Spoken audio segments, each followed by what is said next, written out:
Segment 3, Gold and Black Live. Danny Anthrop here, friend of the show, but great Boilermaker and great community guy. And his day job keeps him busy in the Lafayette Police Force. And how's that new gig going? I mean, a year ago you were just getting started, but you've been doing it now for a period of time. I'm sure it's never a dull moment. No, I'm really lucky that I found the Lafayette Police Department and I have the opportunity to work for them. I really enjoy it. Our command staff is excellent, and the people I work with, it's a pleasure every day. It's a new experience every day, and it's something I really enjoy doing. Your training, not only academic training, but also your football training. What's helped you think that you can A, want to do this, but B, this is has helped prep you for that this type of role? I think the biggest thing is when you're in a football locker room, you're with people from all over the country, Yeah. all over the world, and you learn how to talk to those people. Yeah. You learn, kind of what motivates people and how to get along with everybody that you come in contact with. And I think just being able to talk to anybody Yeah. and kind of understand different people's perspectives, that definitely has helped me a ton. Yeah, you get the chance, and you've had a varied experience, obviously, in college where you get recruited by one coach. There's a coaching change there. Jackson, your brothers, had the same situation, had to go through a coaching change and have to be able to convince two different staffs that you belong. What advice how did you work with him through that, or did you work through them, or in terms of saying, this is what you might feel or experience in this type of deal? I told him that you got to become one of their guys. Yeah. You got to earn their trust and you got to earn their respect. And I think that's something that he definitely did last year. Yeah. And it's a tough thing to do because, the guys that recruited you and told you that they'd be with you for 4 years when they're not there anymore, it's a scary feeling. And, there's a lot of times it doesn't go right for people and they end up having to go somewhere else. But I think that Coach Brom's staff was huge in making that transition better for those guys. They've really seen the reward for that coaching change, and I got nothing but respect, and I'm a little bit jealous of those guys playing for such a creative guy offensively. Yeah. Are you jealous that you didn't get to spend your career in that football performance complex? I think it's nuts. It is amazing. It's really a precious thing that we have at Purdue. It's better than most NFL facilities, and it's pretty unbelievable. I didn't know a building like that could fit between Mollenkopf I didn't either. Weimel.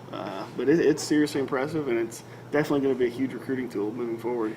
Obviously, after all your time and your family's time in the community, and the fact, I think one of the things that's neat about it and important is we talked about when you drive down Northwestern Avenue, it's Purdue football. You see Purdue football, it becomes it's a focal point. It's a phenomenal building. We get that, but that's something I think that was missing in some ways. That there's no doubt what you're walking into or driving into every time you go by it. Yeah, absolutely. It's a Purdue landmark. Anybody that sees it, the first thing that they say when I talk to people that have just recently seen it, they're like, "Oh, have you seen the new facility? Yeah. It's unbelievable," and it's something that people remember. All right, what kind of fan? I mean, knowing your lovely mom who can get after folks from time to time, and your dad is a little more subtle, but what kind of fan are you? I mean, when you watch Jackson play or when you go to games, are you vocal? Do you sit there and just watch it? How do you respond when you're in the stands at Ross-Ade Stadium? I'm a huge Boilermaker fan. It doesn't matter what sport it is, but with Boilermaker football, having a little bit more knowledge and knowing the guys and being friends with guys like David. Yeah. I'm not really a critical viewer. Yeah. I'm definitely excited for every game. My heart breaks when things don't go our way, but I'm not too vocal. I'm more of a players fan than anything. I'm always behind the guys and behind the staff, so it's hard to hear negative things sometimes for me. I think that's when I might speak up a little bit. Is when, people talk bad about the Boilers, but And that happens from It time does, to time, and when you're 1-3, and this staff maybe had a little bit of that prior to last week, but you also you come from a different perspective because you truly know what it's like, and but you got to deal with the misinformed sometimes. It's just the way of the world, I suppose. But Nebraska, obviously for you personally, a tough event for you, a knee injury there, I think in 2014 when things were going, not only for you, but for the football team really well. How do you look back at that, and what did you learn from that experience, just that difficulty of having to, everything going so well for you personally on the field, and then that happens, and you've had some other injuries, obviously, in your time at Purdue, but what did that teach you in looking back? And do you look back and say, well, I don't even want to watch that game because I have that bad memory of looking at that field? How do you perceive that? It was obviously a life-changing Yeah. event. And, I learned a lot about myself. I had to grow up a lot because that kind of injury, you really have to make an informed decision on surgery and your rehab, how far you can push yourself. It's something you can't power through. Yeah. And There's more to it than powering through. Yeah. And I like that was the toughest thing for me because other injuries I'd have, if you push yourself hard in rehab, you'd get better sooner. Yeah. And not necessarily the case with an ACL, meniscus, all that good stuff.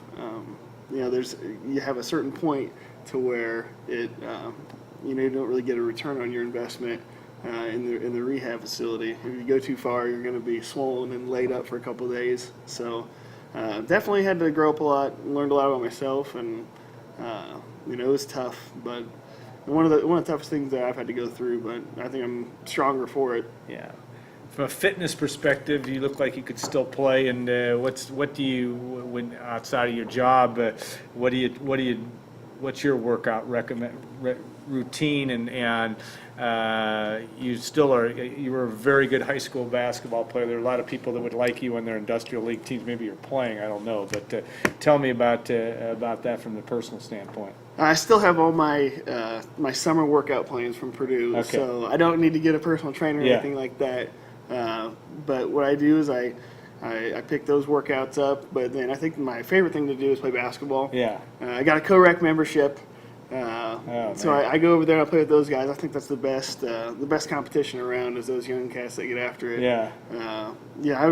I would love if there were more leagues around because I really missed playing it when I was in college because I didn't want to obviously get hurt. But I really enjoy doing that.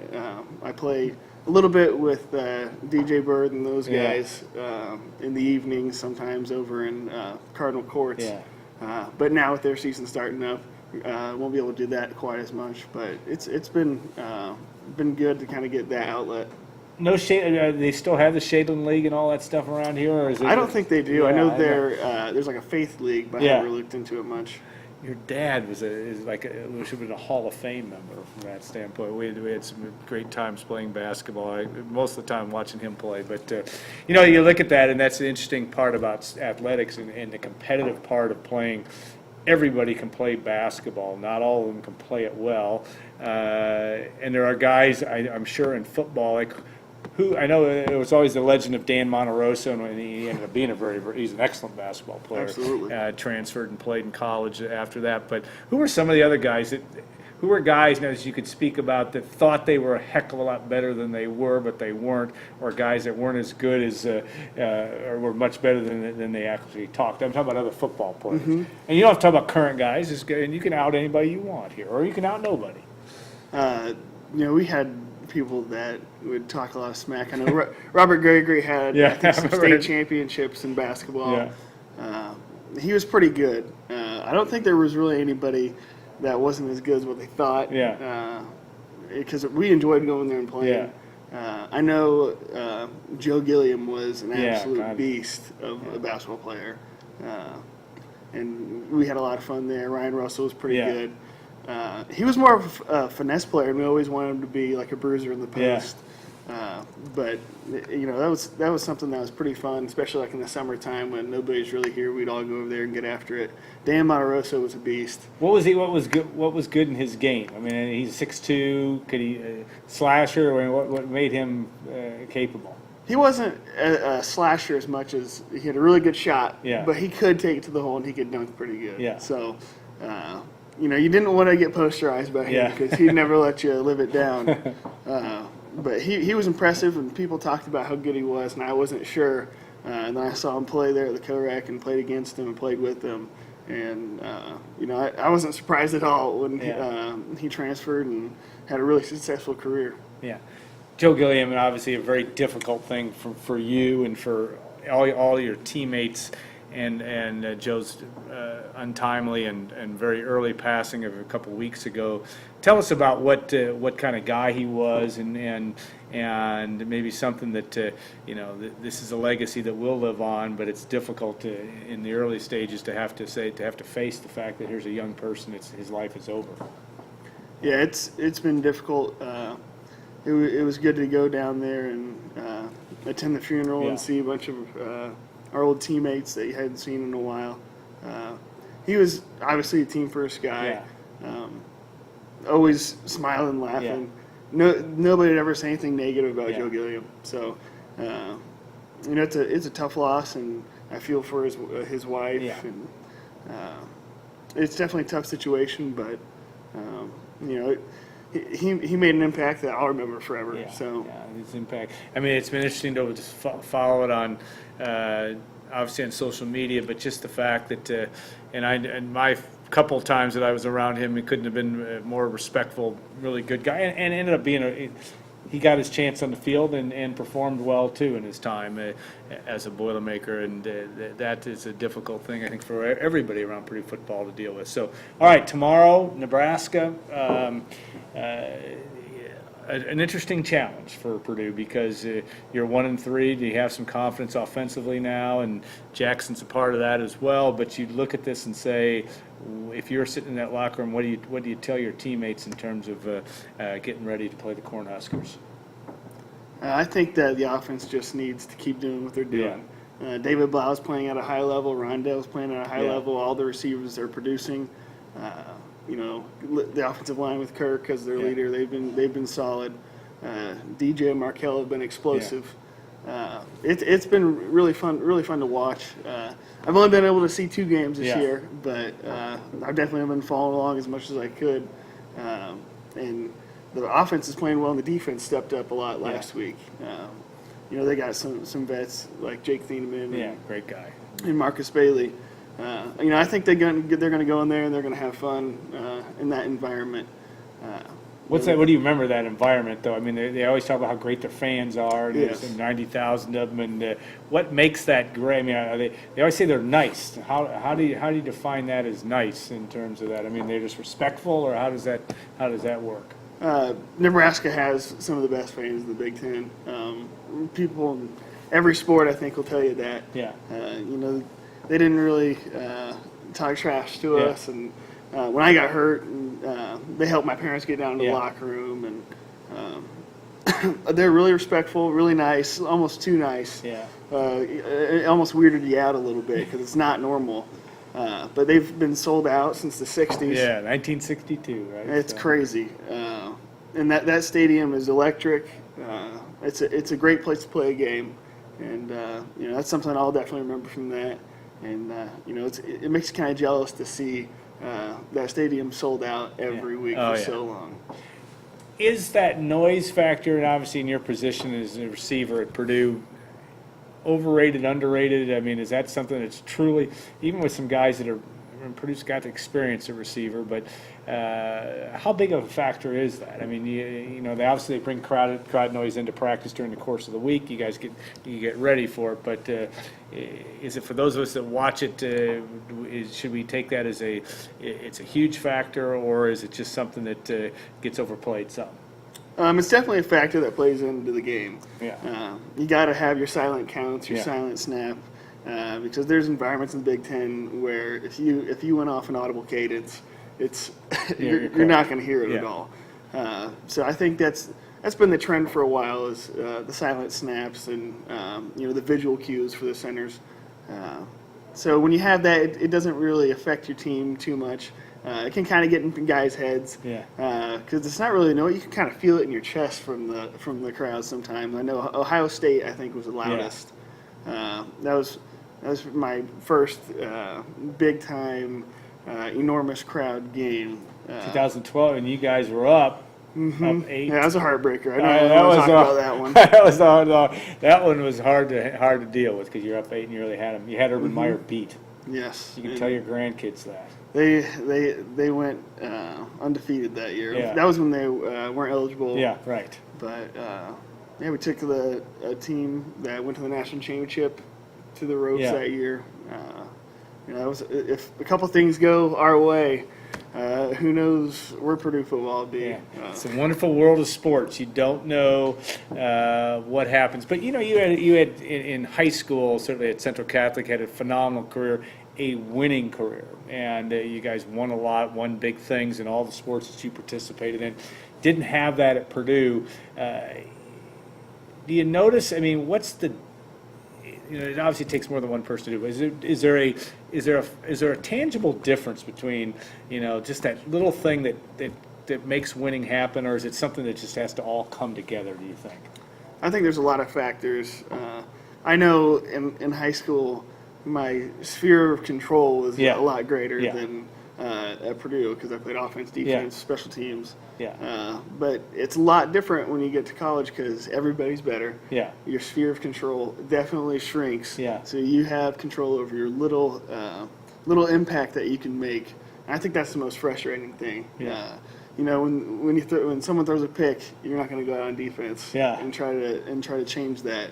So that's kind of hard for young guys to deal with at first, but you get used to it.